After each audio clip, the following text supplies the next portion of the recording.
2024 সালের আগস্টে থাইল্যান্ডের ইতিহাসে সর্বকনিষ্ঠ প্রধানমন্ত্রী হিসেবে দায়িত্ব গ্রহণ করেন পেতংতাং সিনাওয়াত্রা।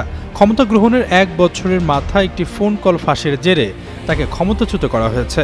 সদ্য সাবেক এই নারী থাই রাজনীতির অন্যতম প্রভাবশালী সিনাওয়াত্রা পরিবারের সদস্য। ফাঁস হওয়া সেই ফোন কলে তাকে কম্বোডিয়ার সাবেক প্রধানমন্ত্রী হুন সেনকে আঙ্কেল বলতে শোনা যায়। ওই সময় তিনি তার নিজ দেশে সেনাবাহিনীর সমালোচনা করে বলেন তার সেনাদের কারণেই কম্বোডিয়ার এক সেনার প্রাণ ঝরেছে। তার এই ফোন কল রেকর্ড ভাইরাল হলে ব্যাপক সমালোচনার সৃষ্টি হয়। এর কয়েক মাস পর থাইল্যান্ড ও কম্বোডিয়া সেনাদের মধ্যে রক্তক্ষয়ী সংঘর্ষ শুরু হয়, যা যুক্তরাষ্ট্রের প্রেসিডেন্ট ডোনাল্ড ট্রাম্পের মধ্যস্থতায় স্থগিত হয়।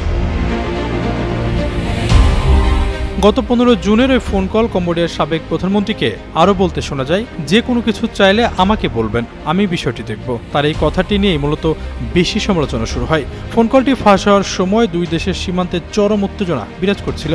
ওই সময় থাইল্যান্ডের মানুষের মধ্যে জাতীয়তাবাদও প্রচণ্ডভাবে দেখা যাচ্ছিল। তখনই ফোন কলটি সামনে আসে, যে সাধারণ মানুষের মধ্যেও বিরূপ প্রভাব ফেলে।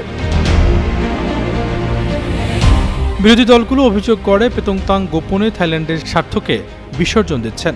তোপের মুখে পেতংতাং সিনাওয়াত্রা সাধারণ মানুষের কাছে ক্ষমা প্রার্থনা করে বলেন, কম্বোডিয়ার সঙ্গে উত্তেজনা প্রশমনের কৌশল হিসেবে তিনি এভাবে কথা বলেছিলেন। কিন্তু গত 1 জুলাই দেশটির সাংবিধানিক আদালত তার প্রধানমন্ত্রীর পদ স্থগিত করে দেয়। আশরাফুল ইসলাম, যুগান্তর নিউজ।